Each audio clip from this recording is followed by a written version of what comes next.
Lockdown से पहले गीता के घर का नजारा कुछ ऐसा था कि रोहन ऑफिस जाता था और शिवन स्कूल। जिनके घर से जाने के बाद गीता काम खत्म करके बाकी समय आराम करती थी। लेकिन लॉकडाउन के बाद ऑफिस और स्कूल घर में ही खुल गए और इससे गीता का हाल वो तो आपको देखने में ही मजा आएगा। शिवेन, ओ शिवेन, महाराज उठने के लिए क्या 21 तोपों की सलामी लेंगे? अरे बिस्तर से बाहर निकल, ऑनलाइन क्लास स्टार्ट होने वाली है। अरे तुम भी हद करती हो, स्पीकर की तरह चिल्लाने की क्या जरूरत है? दिख नहीं रहा मेरी कॉन्फ्रेंस चल रही है। अब कैमरा और स्पीकर ऑन कर रहा हूं, मुझे कोई शोर नहीं चाहिए। इस पर जैसे ही रोहन लैपटॉप का कैमरा और स्पीकर ऑन करता है तभी कुकर की सीटी बजती है। करा लो अब इसे चुप। लॉकडाउन नहीं हुआ, मेरी मौत का फरमान जारी हो गया।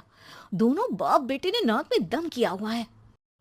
ऐसा बोलकर गीता वहां से शिविन के कमरे में पहुंच जाती है, जहां शिविन अभी भी सो रहा होता है। ओ आलसी, अब अगर 5 मिनट में नहीं उठाना तो आज तेरा गेम और यूट्यूब कैंसिल। माँ की बात सुनकर शिविन बिना 1 मिनट गंवाए उठ खड़ा होता है। उठ गया, अभी नहाकर भी आता हूँ। ये नाटक कहीं और, मुंह पर गीला कपड़ा मार और पढ़ने बैठ। शिविन की ऑनलाइन क्लास स्टार्ट हो जाती है, जिस पर गीता उसे वहां बिठाकर रसोई में चली जाती है। थोड़ी देर में उसे कमरे से कुछ आवाज सुनाई देती है, जिसे सुनकर वो कमरे में वापस आती है। हाय राम, तुझे क्लास अटेंड करने के लिए बोला था, कैमरा ऑफ करके बिस्तर पर नाचने के लिए नहीं बोला था। मम्मी मुझे कुछ समझ नहीं आ रहा, आप बाद में पढ़ा देना ना, वैसे भी अटेंडेंस तो लगी गई है। हाँ हाँ बेटा, जरूर बन जा, तू अभी से हम सबका बाप बन जा। अरे नहीं मतलब कहाँ से लाते हो इतना दिमाग, और पढ़ाई करते हुए ये चला कहाँ जाता है? नाइस क्वेश्चन, दिमाग से पूछकर बता दूंगा। शिविन की बातों से परेशान होकर गीता उसे मारने के लिए जैसे ही आगे बढ़ती है तभी वो कमरे से बाहर भाग जाता है। अब शिविन आगे आगे और गीता हाथ में चप्पल पकड़े उसके पीछे पीछे पूरे घर में दोनों घूम रहे होते हैं। इसी बीच वो रोहन के पास पहुंच जाता है और शिविन को मारने वाली चप्पल रोहन के लैपटॉप पर जाकर गिरती है। ओए माँ! मम्मी, अब पापा को चप्पल मार रही हो? वो आज तक के रिपोर्टर, चुपचाप जाकर क्लास अटेंड कर ले, नहीं तो अगली तेरे पीछे लगेगी।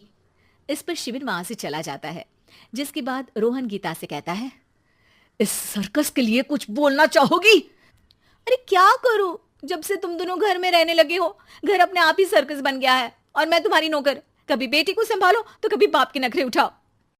इन्हीं सब उथल पुथल में दिन बीतते रहते हैं, जिसमें हर रोज घर के अंदर कुछ नया सियप्पा खड़ा मिलता है, जो ज्यादातर शिविन और रोहन की ऑनलाइन स्कूल और ऑफिस से रिलेटेड ही होता है। एक सुबह, शिविन चल उठ, आज की क्लास जल्दी है। कैमरा ऑफ करके आप अटेंड कर लो। अरे ऐसे छित्तर पड़ेंगे, दादी नानी सब एक साथ याद आ जाएंगी। गीता की लाख मशक्कतों के बाद क्लास तो खत्म हो जाती है, लेकिन उसके बाद शिविन फोन इस्तेमाल करते हुए इंस्टाग्राम रील बनाने लगता है। रसोड़े में कौन था? तुम थी, मैं थी, कौन था? कौन था? हाँ, मैं गरीब हूँ। अरे ओ गरीब के बेटे, आजा, मैं बनाती हूँ तुझे गरीब। मैं बताती हूँ रसोड़ी में कौन था। पढ़ाई करने बोलो तो इनकी माँ मर जाती है, और ये पागलपंतियां जितनी मर्जी करा लो। गीता शिविन को डांट रही होती है, तभी रोहन बीच में बोल पड़ता है।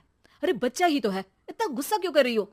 बेटे का साथ देने की इसी एक कोशिश में अब शिविन के साथ साथ रोहन भी गीता के गुस्से की सूली पर चढ़ जाता है। अगर बेटे पर इतना ही प्यार आ रहा है तो इसे क्लास अटेंड क्यों नहीं कराते, इसका होमवर्क क्यों नहीं कराते? उस समय तो बहुत जल्दी मीटिंग आ जाती है, वो काम मैं करूं और यहाँ इस बेफिजुली की चीज में तरफदारी करके बन जाओ महान। हे भगवान, कोई तो इनके ऑफिस और स्कूल खुलवाओ, मैं इन्हें और घर में नहीं सह सकती। अरे कुछ और मांग लेती, क्योंकि तुम्हारी ये विश इस साल तो पूरी होने से रही, कोरोना। हाय नास बेटे ने जिंदगी ही बर्बाद कर दी। खाए कोई पचाए कोई, कल मुझे चुन चुन कर सबको मेरी बद्दुआ लगेगी। उन्होंने दुनिया का और इन बाप बेटे दोनों ने मेरा जीना मुश्किल कर दिया। गीता वहां से चली जाती है, जिसके बाद रोहन शिविन से कहता है, अरे तुम्हारी मम्मी इतनी भड़की हुई क्यों है? आपकी वजह से पूरा समय घर में रहते हो और उस पर कोई काम कराने की जगह बस ऑर्डर देते रहते हो। अच्छा बेटे, सारा इल्जाम मुझ पर, पूरा दिन तो वो तुम पर ही चिल्लाती है। हाँ, मतलब दोनों का 50-50 है, कुछ करना पड़ेगा। वो कहते ना, make the best out of worst. I have an idea.